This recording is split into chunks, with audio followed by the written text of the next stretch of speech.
Voilà.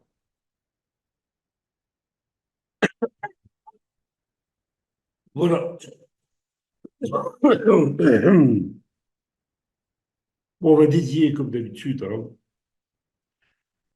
le cours disons, à la guérison de tous les blessés de cette guerre, à l'élévation de l'âme de tous ceux qui sont partis, le Khayalim, et tout le reste, tous les autres. Et également à la libération proche de tous ceux qui ont été enlevés. Hachem, qu'on ait un orgadol qui se rapproche le plus vite possible, pour eux et pour nous. Voilà, alors on va démarrer. Donc on est dans le paracha de Vayekel, et dans cette paracha de Vayekel, on va parler d'une chose à laquelle on parle, on pense difficilement, on pense pas souvent, c'est la manière dont l'âme se développe.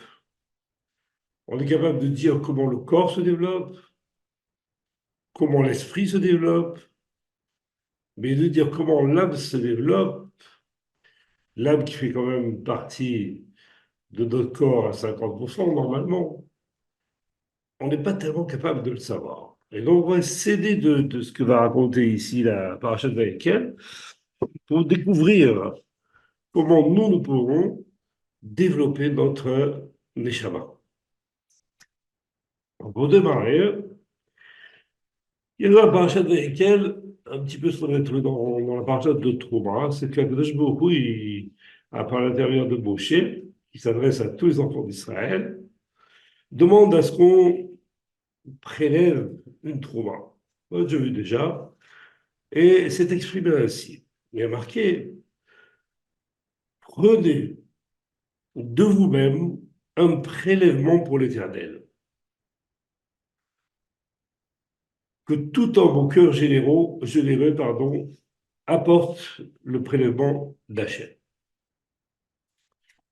Qu'est-ce qu'il y a de particulier dans cette demande-là?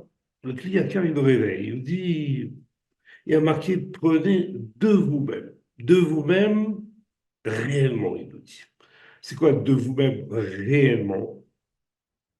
Il explique, parce que celui qui donne avec un cœur généreux sacrifie, pour ainsi dire, un peu de son corps.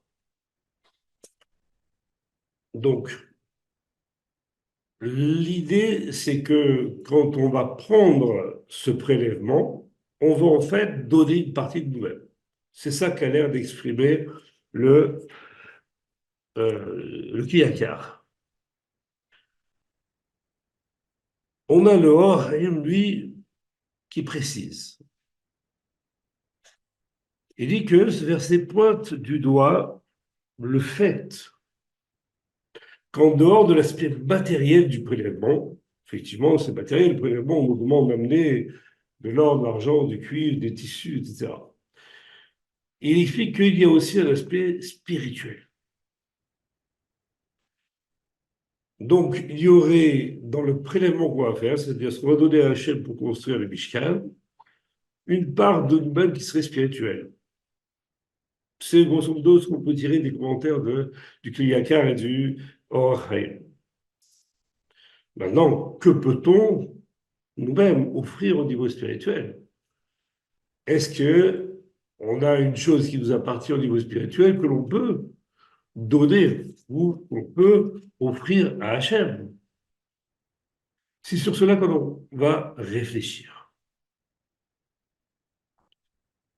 Pour cela, on va faire un grand retour en arrière, c'est-à-dire on va euh, redécouvrir comment l'homme a été créé. Et pour cela, il suffit de prendre les psukim. Au tout début de la Torah, il y a marqué l'Éternel a formé l'homme à partir de la poussière de la terre. Et il a insufflé dans ses narines une neshama, c'est-à-dire une âme de vie.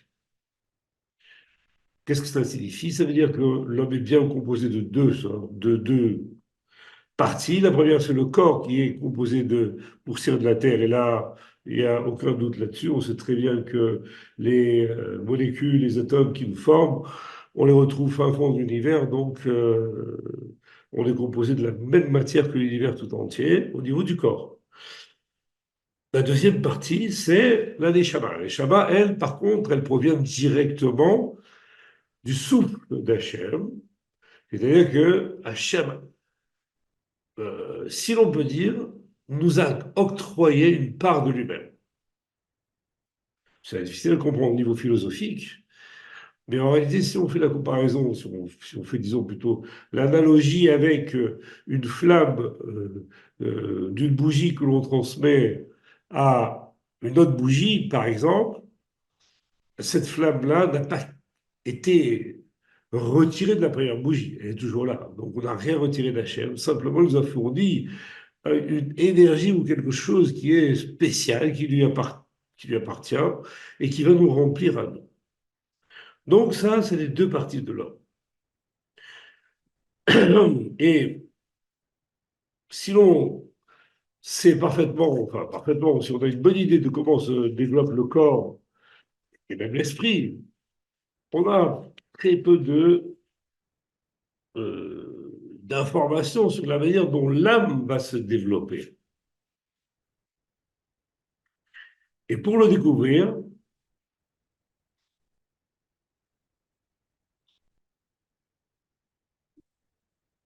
il nous faut, il faut d'abord comprendre pourquoi cette âme d'Hachem éternel a été enfermée dans notre corps. Pour répondre à cela, on va s'aider de ce que dit le Ramchal sur le but de la création. Donc on va descendre déjà encore d'un niveau, un peu plus profondément. Et il dit comme ça, Ramchal, il dit, en réalité, ce qu'il cherche là, c'est vraiment profond, puisqu'il demande comment Akadosh Baruch Hu, qui est parfait, éternel, tout-puissant, pourquoi il en est venu à créer le monde? Puisqu'il n'a besoin de rien, absolument rien. Quelqu'un qui est éternel, qui est tout-puissant et parfait, n'a besoin de rien. Donc s'il n'a besoin de rien, pourquoi il a créé le monde? La réponse du Ramra, elle est comme ça. Elle est, comme il est dans la nature de celui qui est bienveillant de faire du bien, la volonté d'Hachem fut de créer des êtres afin de leur prodiguer ses bienfaits. Car, sans créature pour les recevoir, la bonté ne peut pas s'exprimer. C'est extrêmement profond ce qu'il dit le Ramchal ici, puisqu'il dit simplement, pourquoi le monde a été créé? Parce que Dieu est beau. C'est la raison pour laquelle tout a été créé. Et pourquoi c'est une preuve du fait que Dieu est bon, alors il a créé le monde? Parce qu'en réalité, la bonté, même pour un homme, ne peut s'exprimer qu'envers une autre créature. Un homme ne peut pas être bon pour lui-même, ça n'existe pas. Une bonté ne peut s'exprimer que vis-à-vis d'un tierce. Et Dieu a créé le monde pour exprimer sa bonté. Donc ça, c'est une des causes, c'est la cause principale certainement, de la création du monde.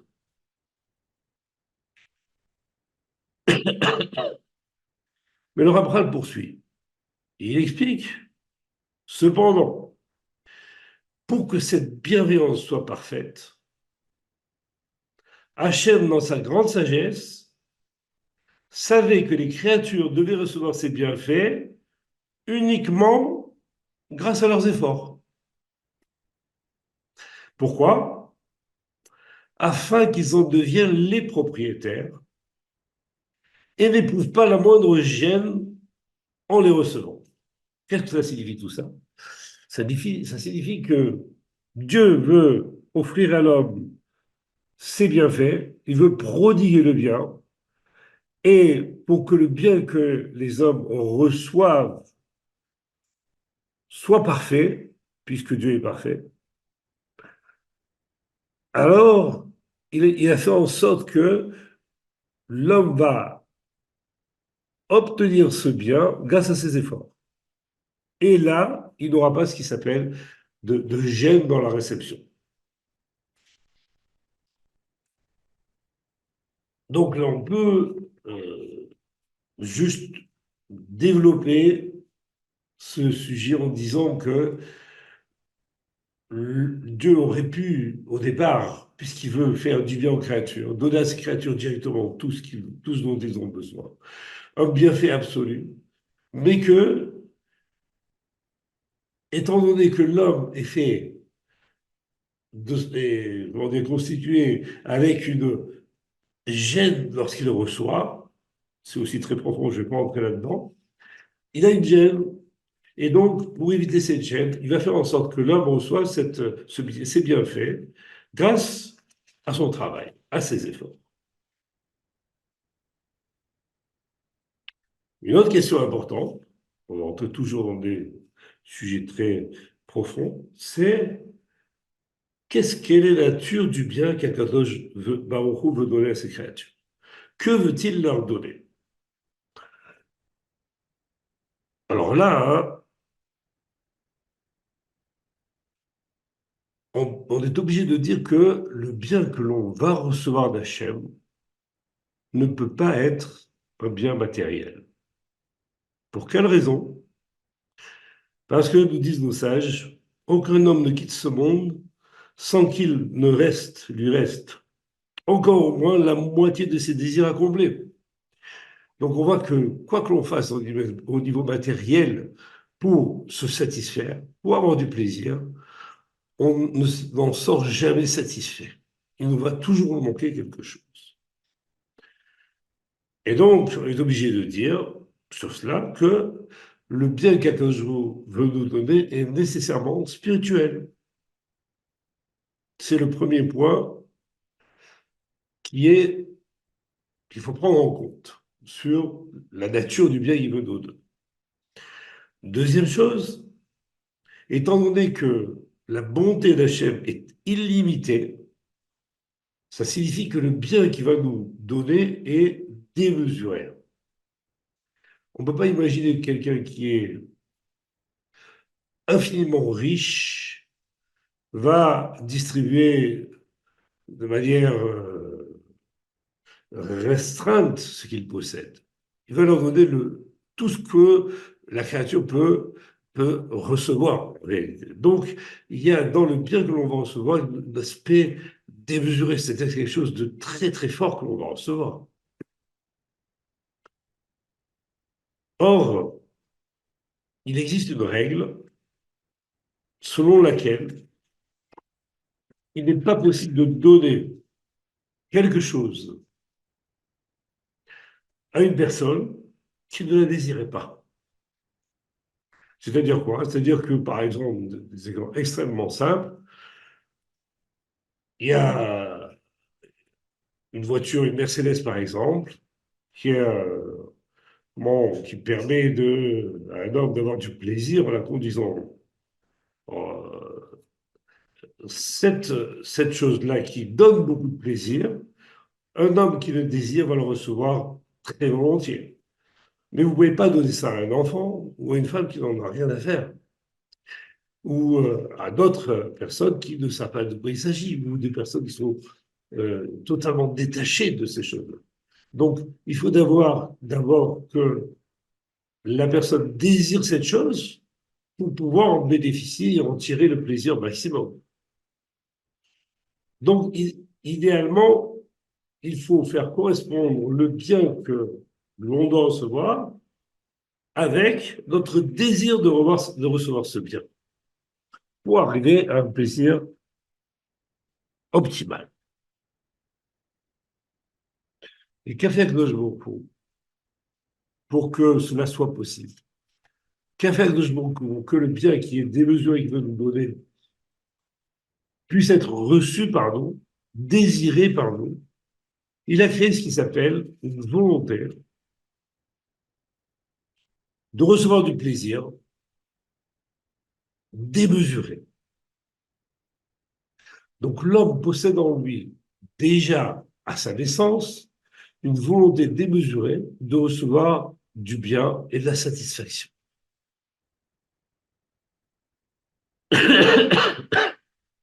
Et cela pourquoi? Parce que sans ce désir de recevoir, la personne ne pourra pas bénéficier ou jouir du bien qu'Akadosh Baruch Hu veut lui donner.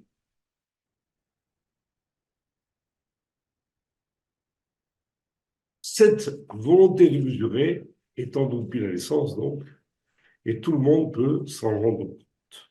En effet, depuis qu'il se réveille jusqu'à ce qu'il s'endorme, de la naissance jusqu'à sa mort, l'homme est dominé par cette volonté de recevoir de la satisfaction dans ce monde. Cette volonté-là est aussi la source de tous ses désirs. C'est elle qui va le pousser à rechercher les honneurs, par exemple, et à vouloir dominer les autres, à se réjouir du monde dans l'aspect matériel le plus bas, comme manger, boire, dormir, etc. Tout cela provient de cette volonté-là. Sans cette volonté-là, l'homme n'aurait pas tous ces désirs, n'aurait pas été aussi loin dans cette volonté de jouir du monde. Mais malheureusement, cette volonté est aussi à l'origine de tout ce qui fait naître en l'homme la convoitise, la jalousie et les luttes pour obtenir les choses en se battant contre les autres. Les guerres sont nées aussi de cette volonté-là. Quand deux pays luttent pour gagner un bout de terrain, c'est une volonté de recevoir des deux côtés qui va créer la guerre, qui va créer le conflit. Dans une usine, dans une société, par exemple, deux collaborateurs peuvent se détester parce qu'ils veulent la même place tous les deux et essayer de bloquer l'un pour prendre la place. Tout cela, c'est l'origine des conflits. À l'intérieur même d'une famille, c'est la même chose. Entre un homme et une femme, un homme veut tel type de plaisir, une femme veut tel autre type de plaisir, ce n'est pas la même chose. Alors, il y a conflit, qu'est-ce qu'on fait? Les conflits-là sont nés de quoi, si on y regarde bien? De cette volonté de recevoir qui est intégrée dans l'homme, qui était implantée en lui et qui est extrêmement forte, comme on l'a vu, puisque, je répète, elle va nous permettre de recevoir le plus grand bien que Dieu veut nous donner. Et donc, par quoi est-elle limitée? Elle sera limitée en réalité, ce désir, cette convoitise et cette jalousie, tout ça sont limités par les capacités de l'homme uniquement. Heureusement que l'homme n'a pas tous les pouvoirs. Il a une certaine forme de pouvoir, il va aller jusqu'à ce que ses capacités peuvent lui donner comme pouvoir pour essayer d'obtenir ce qu'il veut.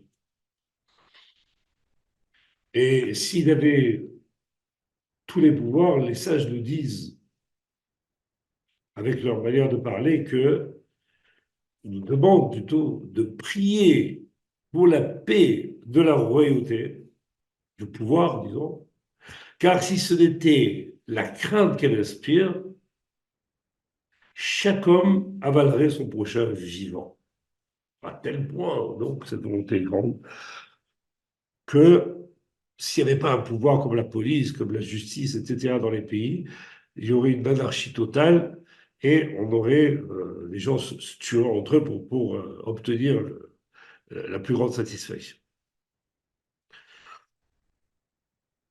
Cependant, même cette volonté est qui est la cause de tant de maux est aussi indispensable. Parce que c'est elle qui est en réalité notre moteur.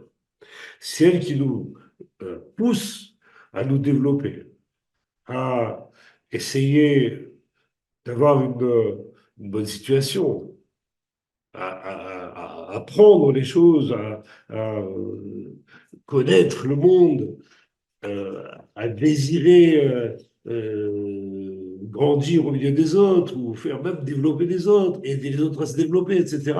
C'est cette volonté-là qui est au cœur de tout. Elle permet à l'homme de développer son intelligence, sa mémoire, etc.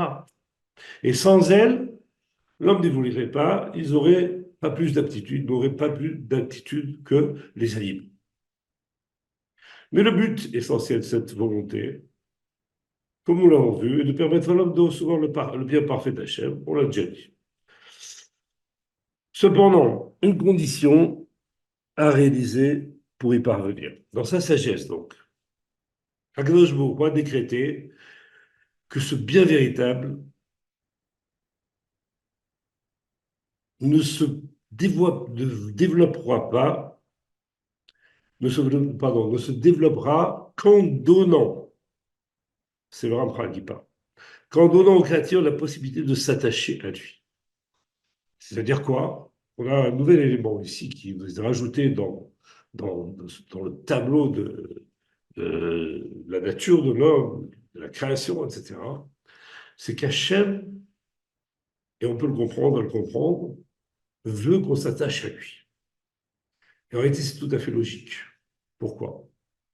Parce que Dieu possède une qualité qui est la bienfaisance. Il est bon, 100%, absolument bon. Et l'homme est, à l'inverse, complètement égoïste. Donc, Dieu produit du bien et l'homme va produire du mal. Donc, il y a entre les deux une différence de qualité, une différence d'aptitude telle qu'ils ne peuvent pas se rapprocher l'un de l'autre. Ils sont éloignés l'un de l'autre constamment. Quand vous êtes assis à table avec deux personnes, une qui vous ressemble, une autre qui ne vous ressemble pas du tout au niveau des qualités, au niveau de la façon de manger, enfin peu importe, vous allez vous rapprocher automatiquement de la personne qui vous ressemble, pas de celle qui ne vous ressemble pas. Il en est de même ici. C'est une loi très simple de la nature qui fait que les gens se rapprochent quand ils se ressemblent, qu'ils se ressemblent, s'assemblent, et que naturellement ils s'éloignent quand ils ne se ressemblent pas. Or là, Dieu exige pour pouvoir, pour nous permettre de recevoir le bien qu'il donne, il exige qu'on lui ressemble. Qu'on soit comme lui, des êtres bienfaisants, des bons, des hommes et des femmes qui ont des qualités de cœur élevées. Nediv niveau, comme on dit là-bas, généreux. Et donc, la Torah elle-même, elle ordonne par 4 fois que l'on s'attache à Akdosh Baruch Hu, ou Dovkabo, marqué. Vous vous attacherez à lui. Les sages, eux, ils cherchent à comprendre de quelle manière peut-on s'attacher à lui. Il dit comment on peut s'attacher à Dieu qui est un feu dévorant, alors que nous ne sommes que fait de chair et de sang. Et donc, ils répondent ainsi en disant, c'est Rachid qui répond, il dit, vous vous attacherez à lui signifie attache-toi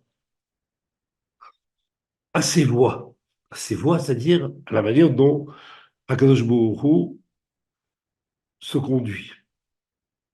Il se conduit comment? Il explique Rachid. Fais le bien, enterre les défunts, visite les malades comme Hachem l'a fait. Donc, on en déduit de là que l'attachement, et maintenant on peut bien le comprendre puisqu'on a vu quel est le principe qui fait que les gens s'attachent ou se détachent ou s'éloignent, c'est que quand ils se ressemblent, ils se rapprochent. Or, comme Dieu est bienfaisant, Rachid nous explique simplement, fais des actes bienfaisants. En faisant des actes bienfaisants, tu vas ressembler à Dieu. Et en ressemblant à Dieu, tu vas t'attacher à lui. Donc,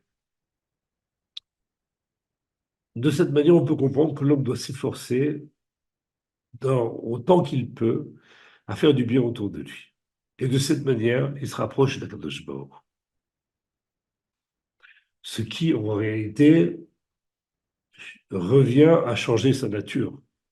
Puisque sa nature au départ est très égoïste. Tout ce qu'il cherche, c'est d'avoir la satisfaction, de tirer de la satisfaction de ce monde. Et on va lui demander non, tu vas aider l'autre. Tu vas t'occuper de l'autre. Et tout ça, pourquoi? Pour te rapprocher d'Hachem. Et à l'inverse, si tu t'éloignes d'Hachem, il est certain que tu ne pourras pas recevoir le bien qu'il veut te donner. Maintenant, comment atteindre cette perfection? Puisque c'est une tâche quasiment insurmontable, comme on l'a vu, elle est à l'opposé de notre nature.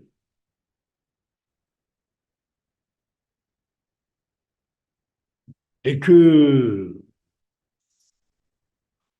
ce qui se passe alors, c'est que l'homme doit se battre contre une force que Dieu a mis en lui, et que cette force-là est une force divine aussi. Cette volonté de recevoir, c'est une force divine.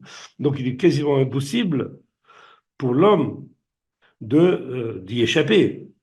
Comme l'affirme le verset dans Job, nul ne peut se sauver de tes mains. En plus de ça, il y a tous les attraits du monde qui nous entourent et qui nous attirent vers eux. Une volonté de jouir du monde matériel. Comment, dans ce cas, peut-il réussir dans cette tâche? La réponse, ou une des réponses en tout cas, elle est cachée dans le verset de notre page.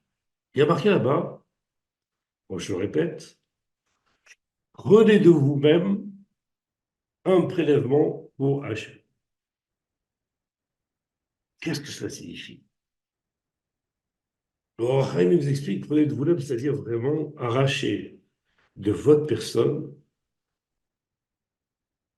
une chose qui vous appartient. On avait demandé qu'est-ce qui nous appartient en réalité. Et ce qui nous appartient en réalité, l'homme a été créé avec cette chose-là, et on en a parlé, c'est cette volonté de recevoir du bien et de la satisfaction. Ça nous appartient à tel point que c'est notre moteur absolu. Et que si jamais je ne me sers pas de ce moteur, ça signifie que je suis en train de le mettre de côté. Je ne m'en sers pas. Ce moteur-là qui m'entraîne à la satisfaction, si je le retiens, si je me retiens de m'en servir, à ce moment-là, je suis en train d'arracher quelque chose de moi, qui était à moi, surtout si c'est pour faire du bien, qui est l'inverse de ce que je veux faire. Donc, prenez de vous-même devient, si vous voulez, un arrachement de cette volonté de l'homme de vouloir recevoir pour donner. Ça, c'est ce que on peut à peu près comprendre de ce qu'on peut donner de nous spirituellement. Spirituellement, c'est cette chose-là. Donner de nous ce qui nous appartient, c'est donner de nous ou retenir notre volonté de recevoir. Ça, c'est à nous et on s'empêche, on s'abstient de s'en servir. Donc Moshe, lui qui veut montrer la voie de la perfection aux hommes, il leur explique tout cela. Il leur demande d'offrir cette barre d'eux-mêmes, c'est-à-dire de retenir leur volonté de prendre, afin de faire un don, une trouma, d'élever quelque chose vers Hachem. Mais quelle est donc cette offrande que l'on peut donner à Hachem en réalité? C'est aussi une question. Donc c'est, en réalité, ce qu'on vient de voir, c'est le sacrifice de cette volonté. Et le sacrifice de cette volonté qui est tellement difficile à réaliser, et qui, a priori, nous semble impossible. Donc ça, je nous rassure. Il dit, celui qui veut se purifier, on lui apporte une aide. Comme ça, c'est marqué. C'est-à-dire que à partir du moment où je veux faire cet effort-là, je reçois une aide du ciel. Ça veut dire quoi, je reçois une aide du ciel? Le Zohar répond. Le Zohar a donné la réponse de cela. Il dit, quelle sorte d'aide apporte-t-on à l'homme? La réponse est que on lui donne une âme sainte qui deviendra pour lui un soutien dans le service d'Hachem. Donc une âme sainte. Or, on a déjà reçu une âme apparemment, on a été insufflé par Hachem. Mais ce qui est insufflé par Hachem, c'est l'embryon de l'âme. Un embryon simplement. Comment faire grandir cet embryon? Cette réponse est donnée par Moshe et par le Zohar qui nous explique comment ça arrive. En réalité, quand on va chercher à se priver, c'est-à-dire enlever quelque chose de nouvel de nous-mêmes, de cette volonté de recevoir, on va recevoir en échange une partie d'âme sainte, on appelle sainte, parce qu'elle est complètement détachée de ce qui s'appelle la volonté de recevoir, c'est une volonté de donner. Tout ce que donne Hachem, c'est uniquement de la volonté de donner. Donc en réalité, on a retenu notre volonté de recevoir, on reçoit la place d'une volonté de donner.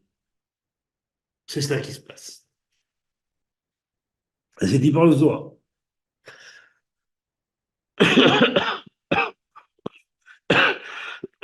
Donc, maintenant, on vient d'apprendre comment on a la possibilité de développer notre âme, donc la faire grandir. Et donc, le travail, il va consister à, essentiellement, à sacrifier la volonté de recevoir, naturelle, égoïste, et cela va faire la place à la volonté du faire du bien, c'est-à-dire la volonté d'achat. Le Zohar, il décrit en détail ce processus. Écoutez bien. Il dit, dès que l'homme décide de suivre la volonté de son maître, cette nouvelle volonté occupe d'abord son cœur. Le cœur est le siège de la volonté. Dans le cœur, on va trouver deux choses, comme le dit la Mishnah. Bechol levavra, avec ton cœur. Le vafra avec deux bêtes dedans, donc il y a deux choses dans le cœur. Le Yetzera Tov et le Yetzera Ra. Ou, avec le langage qu'on emploie jusqu'à maintenant, une volonté de donner et une volonté de recevoir. Donc, dès que l'homme décide de suivre la volonté de son maître, cette nouvelle volonté, cette Neshama sainte, qui est en réalité une volonté de donner, qui va s'installer dans son cœur d'abord, et qui est le fondement du reste du corps et bien sûr la subsistance. Ça, on le sait au niveau physique. On sait très bien que c'est le cœur qui va alimenter tout le reste du corps. Tous les membres du corps ne peuvent fonctionner que parce que le cœur les alimente. De la même manière au niveau spirituel, quand l'homme reçoit en lui une volonté de recevoir, une volonté de donner, pardon, à ce moment-là, cette volonté se répand dans les membres du corps, de sorte que ceux-ci s'associent à celle du cœur et ensemble, elles invitent la splendeur de la Shila, la présence du vide, à résider en eux. Résider en eux, c'est à faire résider en soi une volonté de recevoir, une volonté de donner, pardon, excuse-moi. Ainsi, le corps peut devenir, à un moment donné, tout entier, habité par la volonté de Dieu, la volonté de faire du bien. C'est le sens du verset, je continue le Zohar. Prenez de vous-même un prélèvement. C'est donc vous-même qui attirez vers vous, pour le recevoir, ce prélèvement qu'est la présence divine. afin de faire de votre personne une part d'Hachem. Tout ce soir, il est bon, extrêmement profond, mais il est d'une grande clarté en réalité, puisque ça se résume à quelque chose d'assez simple. Il nous dit, votre cœur possède deux volontés, une volonté de recevoir et une volonté de donner. En général, la volonté de recevoir, elle occupe tout le cœur. Maintenant, je veux faire entrer une volonté de donner, c'est-à-dire faire grandir mon âme, puisqu'on en est là, le développement de l'âme. À ce moment-là, c'est tout simple. On doit retenir cette volonté de recevoir, et cela permet à l'homme de recevoir une volonté de donner et d'agir et de faire des actes qui sont des actes de bienveillance. Mais ça peut être l'inverse. Faire des actes de bienveillance va entraîner que on va recevoir pour ça une volonté de donner, de donner. Donc on arrive un petit peu à la conclusion qui est donnée c'est par par le Midrash lui-même, qui dit comme ça. Il dit que le verset ne dit pas qu'ils prennent mon prélèvement, mais qu'ils me prennent comme prélèvement. Autrement dit, c'est moi que vous prenez. Donc ce prélèvement qui est prévu, prenez de vous-même, ce qui est curieux de mettre prenez pour donner. Quand on va donner, on dit pas prenez. Le verset dit prenez de vous-même un prélèvement. Ce prélèvement-là, c'est quoi? Comme dit le verset, c'est moi-même que vous prenez. Et donc moi-même, ce ne peut être que la volonté d'Hachem. Cette volonté-là, vous l'intégrez en vous et elle prend la place d'une volonté de donner. Et elle fait grandir ainsi votre neshama. Et de cette manière, vous aurez là, dans vos membres, le désir même de faire des actes de bienveillance et donc de vous rapprocher d'Hachem, qui est l'objectif absolu que l'homme doit atteindre. Voilà, c'était peut-être un peu compliqué, un peu touffu, peut-être, je ne sais pas, mais Non, j'espère non, non, que. c'est très bien, non? Pardon? C'est pas si compliqué, non? Non, c'est pas si compliqué, alors je suis content. Ça va. Mais moi, je ne fais que. Je fais parler, je ne fais pas, Hmm. je n'écoute pas. Donc voilà ce qui est, ce que tout le monde devrait savoir, en fait. Tout le monde devrait savoir ça. Parce que c'est le seul moyen d'arriver à ce qui s'appelle la dvékout, l'attachement à Hachem. Et cette manière dont est présentée la chose par un simple verset, lorsque c'est développé par les Midrashim, etc., ça nous donne une conscience de de la manière dont on doit travailler. On le retrouve dans les tsukim, etc., chez les sages, ils disent tous faut arriver au Ve'afta Rakabocha, donc aimer le prochain pour soi-même. C'est Maintenant, là, ça, ouais. on a un petit peu la technique pour y arriver, pour pouvoir, pas à pas, puisque ça ne peut pas être fait d'un seul coup, faire rentrer en nous cette volonté de donner. Voilà, j'espère que j'étais assez clair quand même. Merci de l'avoir dit, en tout cas. Et si vous avez des questions, il n'y a pas de problème. Non, non, ça va. Bon. Ça va, c'est bon. Non, mais par contre, ce que je constate, si tu veux, Dan, c'est que les Midrashim, Rashi, Liyaka, Ouais, Chaim, ouais, comment tu ouais. l'appelles déjà? Ouais, Orachaim, Rejoint, ouais. alors, je ne sais pas qui rejoint qui, mais est-ce que c'est on rejoint toujours ces idées du Baal HaSulam avec toujours l'équation classique qu'on connaît, nous, en tout cas, moi Oui, et je absolument. crois Samuel, c'est la Ouais, volonté de donner, la volonté de recevoir. C'est tout à travers ce prisme-là. Hein. absolument. Et c'est une révélation parce que connaissant le Baal Soulam, lui, Baal Soulam n'a fait que dévoiler ce qui existe depuis toujours. Simplement, il a dévoilé avec des mots qui sont accessibles et avec des notions et une manière de présenter les choses qui sont accessibles à nous. C'est ça. Et on retrouve ça dans Rachid, dans Chaim, dans enfin, pratiquement tout le monde. Les sages, ça c'est sûr, ils ne fonctionnent que comme ça. Et donc, ça ne fait que révéler que ce que dit le Soulam est vrai. C'est pas que le Soulam a inventé quelque chose, au contraire, il n'a rien inventé. Le Soulam n'a fait que dévoiler d'une manière claire ce qui est marqué dans toute la Torah. C'est Certes, ça qu'il faut mais comprendre. bon, j'ai pas étudié énormément, loin de là même, mais en réalité, tous les Chachamim, tous les sages qui ont précédé le Baal HaSulam n'expriment pas les choses de cette manière-là, de cette manière aussi simple et compliquée à la fois, à savoir, on a une dualité entre cette volonté de donner, cette volonté non, de recevoir, et ce qu'on doit transformer en volonté de donner. J'ai jamais entendu un cours qui soit orienté par rapport à ce prisme-là. Il a fallu que moi je passe par toi et par Hum, l'enseignement du Baal Soulam pour le dévoiler vraiment. Mais sinon, quand j'étudie un Rashi, quand on a étudié un Rashi, un Or HaChaim, un Kliyakar, il ne le dit pas comme ça du tout, du tout, du tout. hum. Bon, bref. Non, non, c'est pas une difficulté, c'est simplement que il faut comprendre que on ne peut pas recevoir cet enseignement facilement. Pas le recevoir facilement. Et il faut l'intégrer par degrés. Bon, moi, je vais très vite.